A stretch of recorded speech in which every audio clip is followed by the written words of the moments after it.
नमस्कार मित्रों, भाइयों, बहनों, दोस्तों। आज मैं कई महीनों बाद वीडियो शूट कर रहा हूँ क्योंकि समय की कमी रहती है। इस कारण कभी कभी समय लग जाता है वीडियो शूट करने में। तो मैंने जो संगठन बनाया, मैंने नहीं बल्कि हम सभी लोगों ने जो संगठन बनाया है, पृथ्वी मानव संगठन, उसमें कल मैंने कहा था कि लोकतंत्र, सरकार और प्रशासन के ऊपर एक सीरीज बनाएंगे अपन, यानी कि एक वीडियो के बाद दूसरा वीडियो और तीसरा वीडियो, चौथा वीडियो, यानी कि जब तक वो क्षेत्र, यानी क्षेत्र के लो या टॉपिक के लो, कि जब तक वो समाप्त नहीं हो जाते हैं तब तक ये सीरीज चलती रहेगी। और आज कहीं व्यस्तताओं के कारण मैं वीडियो को जल्द शूट नहीं कर पाया और नहीं डाल पाया हूँ। तो अब वीडियो को शूट करते हैं और बाकी बातें बाद में करेंगे।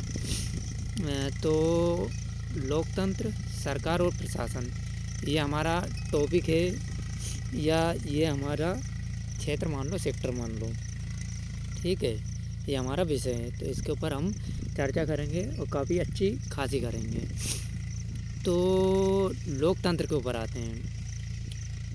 लोकतंत्र यानी लोगों के द्वारा लोकतंत्र। लोकतंत्र में यानी कि जो आम जनता है, कहें कि पहले जो राजतंत्र था उसमें क्या है कि अकेले राजा की ही मनमानी, एक तरीके से क्या है कि मैं सीधे और सिंपल और साधारण शब्दों में समझाऊंगा, कठिन शब्दों में आपको नहीं समझाऊंगा। यानी कि राजा की मनमानी चलती थी, उसमें कोई लोगों की ना तो आवाज़ होती थी, ना वो लोकतंत्र था, कहीं तो वो राजतंत्र था, जिसमें लोगों का ना तो प्रशासन के ऊपर, ना सरकार के ऊपर, ना राजा के ऊपर कोई नियंत्रण नहीं होता था। यानी कि रियासत हो गई, बड़े बड़े राज्य हो गए, क्षेत्र हो गए, हमारा भारत कई सेक्टरों में बटा हुआ था। तो उसमें क्या है कि राजा अपना तंत्र चलाता था, यानी कि खुद के द्वारा, जिसमें कोई चुनाव नहीं होता था, कुछ भी नहीं होता था, लोगों की भूमिका बिल्कुल नहीं होती थी। राजा ही सारे तमाम कार्य करता था और मनमर्जी चलाता था। भूमि कर अपने हिसाब से तय करता था। तमाम अनेकों कर हो गए या अनेकों सेक्टर हो गए, तमामों सेक्टर अकेला राजा चलाता था। चाहे वित्त क्षेत्र हो, चाहे कृषि क्षेत्र हो, चाहे तमाम क्षेत्र हो, वो राजा चलाता था। उसमें ना तो कोई संविधान था, ना कोई लोकतंत्र था।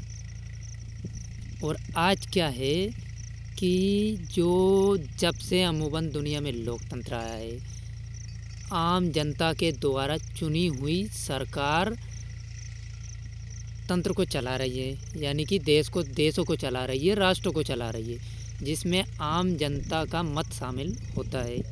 तो ये हम सरल शब्दों में चीज़ों को समझ रहे हैं, फिर उसको डीप में एनालिसिस कर करके इस वीडियो में हम आगे बढ़ेंगे। तो लोकतंत्र ऐसा है कि उसमें कोई भी मानव हो, यानी कि प्रत्येक मानव को समान अधिकार होते हैं, चाहे वो विधि के क्षेत्र में हो, चाहे मूल समस्याओं के क्षेत्र में हो। उसमें कोई जाति पाति धर्म कुछ नहीं होता है। इसको भी हम लोकतंत्र कह सकते हैं या लोकतंत्र है, क्योंकि बिना लोकतंत्र के ना तो समानता का अधिकार मिल सकता है, ना मौलिक अधिकार मिल सकते हैं, क्योंकि राजतंत्र में ना तो मौलिक अधिकार होते थे, ना समानता के अधिकार होते थे। तो इसको हम लोकतंत्र कह लेते हैं। लेकिन ये मैंने एक परिभाषा दे दी, लेकिन क्या लोकतंत्र अगर सही से चले तो लोगों का, देश का, क्षेत्र का, या अपन ग्रामीण लेवल से लेकर सेंट्रल लेवल तक लोकतंत्र कैसे विकास कर सकता है, और क्या वे सही कार्य कर रहा है लोकतंत्र आज की स्थिति में? क्या लोकतंत्र सफल है? ये क्वेश्चन उठना चाहिए। और क्या लोकतंत्र से कितना विकास हो सकता है, कितनी संभावना है लोकतंत्र के द्वारा, और लोकतंत्र सफल है तो कितना सफल है और कितना असफल है। इतने डीपली क्षेत्र में घुस के मैं आपको बताऊंगा कि भाई लोकतंत्र के द्वारा इंसानों का विकास कैसे हुआ, राष्ट्र का विकास कैसे हुआ, क्षेत्रों का विकास कैसे हुआ और कितना हुआ। और अगर राजतंत्र होता तो क्या हो पाता या नहीं हो पाता, लोकतंत्र में कितना हुआ है। और लोकतंत्र का महत्व बताऊंगा मैं आपको, लोकतंत्र की कमियां बताऊंगा मैं आपको, ये सारी डिटेल में बताऊंगा मैं। इसलिए मैंने सीरीज का नाम बोला था आपको, क्या बोला था कि सीरीज लेके आया हूँ मैं लोकतंत्र, सरकार और प्रशासन के ऊपर। तो ऐसे ही सरकार का आज क्या है कि मैं नॉर्मल आपको समझा देता हूँ कि लोकतंत्र, सरकार और परिभाषा क्या होती है। उसके बाद में फिर अपन अगली वीडियो में इसके कार्य देखेंगे, इसकी वजह से क्षेत्र, देश, राष्ट्र का विकास कैसे होता है उसको समझेंगे अपन, इसके महत्व समझेंगे। ठीक है, तो आज मैं केवल नॉर्मल परिभाषा आपको दे देता हूँ या नॉर्मल समझा देता हूँ। तो अब अपन आ गए सरकार के ऊपर। भाई आखिर सरकार होती क्या है। जो आम नागरिक होते हैं, संविधान बना अपना, ठीक है, संविधान बना तो भाई उसमें अपना संघीय व्यवस्था अपन ने अपनाई कि भाई राज्य में अलग सरकार होगी, सेंट्रल में अलग सरकार होगी और राज्य के विषय अलग होंगे और सेंट्रल के विषय अलग होंगे। केंद्र के सूची है भाई, केंद्रीय सूची, राज्य सूची और समवर्ती सूची। राज्य में अलग विषय आते हैं, केंद्र में अलग विषय आते हैं और समवर्ती सूची में राज्य और केंद्र दोनों मिलके विधेयक बना सकते हैं या इसमें दोनों के क्षेत्र आते हैं। ठीक है, दोनों इसमें अपने कार्य कर सकते हैं, लेकिन फिर भी समवर्ती सूची में केंद्र हावी रहता है भाई। जहाँ पर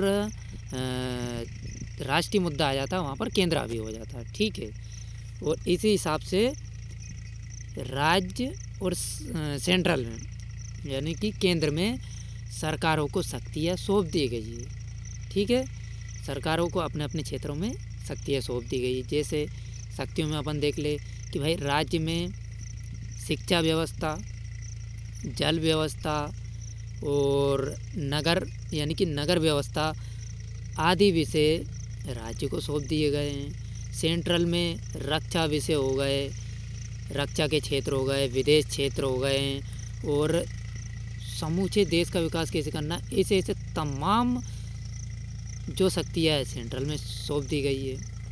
और बाकी समवर्ती सूची में भी विषय हैं, उनके ऊपर भी दोनों राज्य हो चाहे सेंट्रल हो भाई, वे उन शक्तियों का यूज़ कर सकती है या उस क्षेत्र में विधेयक भी बना सकती है। ठीक है, धीरे धीरे सबको अपन डिटेल में समझेंगे। ठीक है, ये हो गई अपनी सरकार। और सरकार आम जनता के द्वारा चुनी हुई सरकार, यानी कि भाई आम नागरिक अपना मत देगा और फिर सरकार बनेगी राज्य में, सेंट्रल में। ठीक है, विधान यानी कि राज्य में विधानसभा के चुनाव, सेंट्रल में लोकसभा के चुनाव। ये बिल्कुल मैं आपको धीरे धीरे करके अभी स्टार्टिंग में समझा रहा हूँ मैं आपको। ठीक है, अब सरकार के भी वही जो मैंने पीछे बोला लोकतंत्र का कि भाई सरकार जब से आई है वर्ल्ड में, विश्व में तब से देशों का, राष्ट्रों का, क्षेत्रों का विकास कैसे हुआ है। राजतंत्र से जब सरकार आई तो विकास कैसे हुआ है और विकास हुआ तो कितना हुआ है, राजतंत्र में कितना था और भाई सरकार में, लोकतंत्र में, संविधान में कितना विकास हुआ है, इसको समझेंगे। और भाई सरकारें आज चल रही हैं अमूमन सभी राज्यों में, देश में, वर्ल्ड में सरकारें चल रही है, तो वे कितनी सफल है, क्या वे आम नागरिकों का, आम यानी कि सभी क्षेत्रों का, सभी राष्ट्रों का सरकारें एक कहते हैं ना कि भाई ना तो ज़्यादा ऊपर ना ज़्यादा नीचे, सबको साथ में लेके कितना विकास कर रही है, समुचित विकास यानी कि सारे क्षेत्र, सारे राष्ट्रों का विकास कैसे हो रहा है, तो उसको भी हम डीप में समझेंगे। तो ये सरकार हो गई। ठीक है, ये सरकार हो गई। अब आ जाओ, अपन प्रशासन पे आ जाते हैं कि भाई प्रशासन क्या होता है।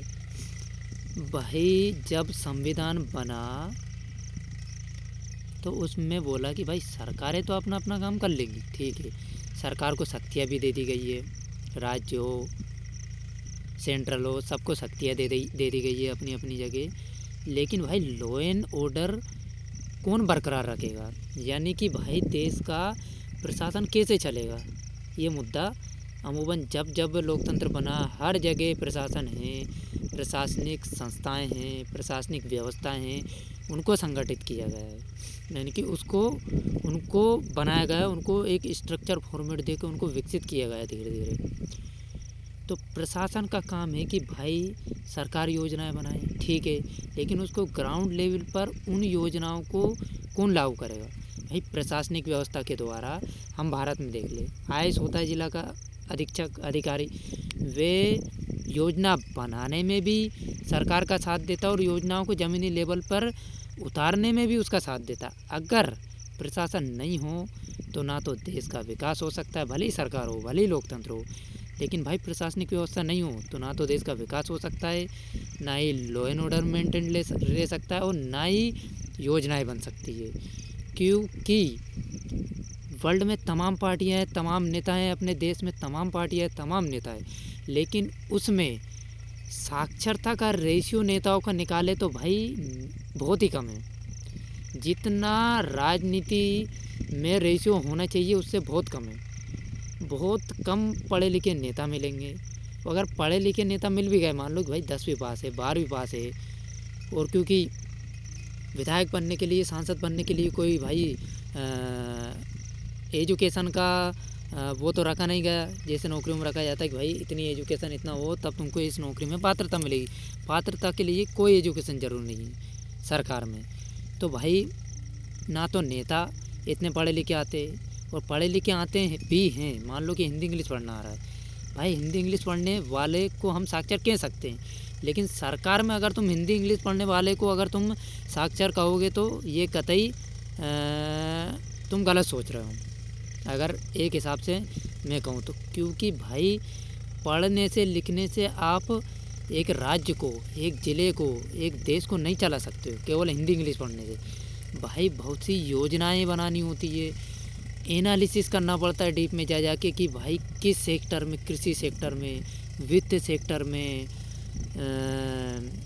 बड़े बड़े उद्योग सेक्टर में कैसे कैसे उद्योग सेक्टर करे, कैसे कैसे वित्त को मैनेज करे, कैसे कैसे कृषि क्षेत्र हो गए, हर क्षेत्र में डीप में जाके योजनाएं बनाना ये अकेले नेताओं की बस की बात नहीं है। अकेले तो क्या, विधानसभा में चाहे संसद में एक सचिवालय होता है बाकायदा सिविल सर्वेंट लोगों का, सिविल सर्वेंट अधिकारियों को, वे योजनाएं बनाते हैं, योजनाएं रखते हैं, भाषण लिखते हैं, और भाषण संसद और विधानसभा में जाता है और नेता बोल देते हैं बस उनका। हाँ, मैं सभी नेताओं को नहीं लपेट रहा हूँ, ये सभी नेताओं को नहीं बोल रहा हूँ कि भाई वो ना एनालिसिस कर सकते हैं, ना डीप में जा के योजनाएं बना सकते हैं। कुछ नेता होते हैं 100% में से अगर 5-10% को छोड़ दे तो वे समझदार भी होते हैं, वे डीप में एनालिसिस कर करके योजनाएं बना भी सकते हैं और ज़मीनी लेवल पे उतरवा भी सकते हैं। लेकिन भाई 90% तो नहीं है ना। तो ये प्रशासन का काम है कि भाई योजनाएं बनवाना, योजनाएं ज़मीनी लेवल पर उतारना, लॉ एंड ऑर्डर मेंटेन रखना, ये सब प्रशासन का काम होता है। इसमें पुलिस सेक्टर भी आ जाता है भाई। पुलिस अधीक्षक जो जिले का एसपी होता है, डीआईजी वगैरह, बड़े बड़े रैंक धीरे धीरे बढ़ते जाते हैं, होते हुए आईपीएस ही। तो ये जो आईपीएस होते हैं, हर स्टेट की पुलिस होती है, वे क्या है कि वे लॉ एंड ऑर्डर मेंटेन करते हैं, ठीक है। और राज्य में, क्षेत्रों में बिना पुलिस के आप ना तो सरकार चल सकती है, ना देश चल सकता है, ना लोकतंत्र चल सकता है। बिना पुलिस के तो नहीं चल सकता है। तो भाई पुलिस भी चाहिए, क्योंकि बिना पुलिस के जो आम नागरिक है वे कमांडिंग में नहीं आ सकते हैं। वे कभी भी कहीं पर भी, किसी भी क्षेत्र में, किसी भी जगह में, कहीं पर भी, जगह जगह कहीं आंदोलन होंगे, कहीं आतंकवाद फैलेगा, तो ये बिना पुलिस के नहीं हो सकता है। मैं ये नहीं कहूँगा कि पुलिस अधिकता में हो भाई, जितना एक संतुलन होना चाहिए, संतुलित व्यवस्था होनी चाहिए। पुलिस भी होना चाहिए, प्रशासन भी होना चाहिए, लोकतंत्र भी होना चाहिए, सरकार भी होना चाहिए। ये प्रशासन होगा, ठीक है। अब हम इसमें एक चीज़ और ऐड कर देते हैं, न्यायालय। लोकतंत्र, सरकार, प्रशासन और न्यायालय, चौथी चीज़ जुड़ गई न्यायालय। भाई ये तीनों चीज़ तो हो गई, अपनी अपनी जगह अपने अपने क्षेत्रों में काम कर रही है, लेकिन बिना न्यायालय के ना तो किसी को न्याय मिल सकता है, ना सरकार, ना प्रशासन, ना लोकतंत्र सही ढंग से चल सकता है। अपन सोचे कि बिना न्यायालय के सरकार चल जाए, बिना न्यायालय के प्रशासनिक व्यवस्थाएं चल जाए, बिना न्यायालय के लोकतंत्र चल जाए, तो ये कतई संभव नहीं, असंभव है बिल्कुल। क्योंकि न्यायालय सरकार पर भी अपनी तंज कस के रखता है। कहे कि भाई जो विधेयक होते हैं उन पे समीक्षा करते हैं, योजनाओं पे न्यायालय समीक्षा कर सकता है भ्रष्टाचार पे न्यायालय, कोई नेता भ्रष्टाचार हो जाए, कोई प्रशासनिक अधिकारी भ्रष्टाचार हो जाए तो भाई न्यायालय में जाए।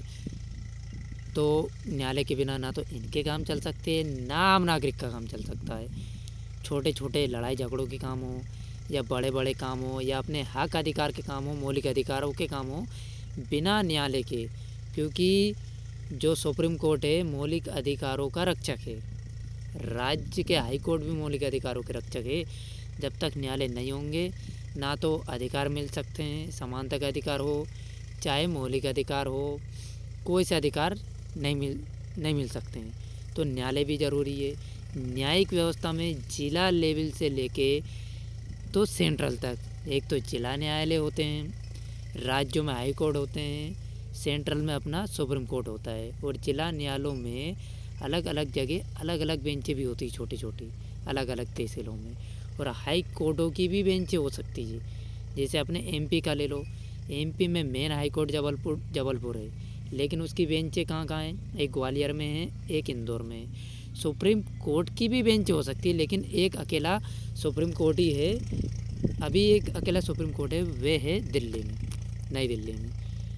तो मेरे ख्याल से मैंने लोकतंत्र भी समझा दिया, मैंने सरकार भी समझा दी, मैंने प्रशासन भी समझा दिया, मैंने न्यायिक व्यवस्था भी समझा दी।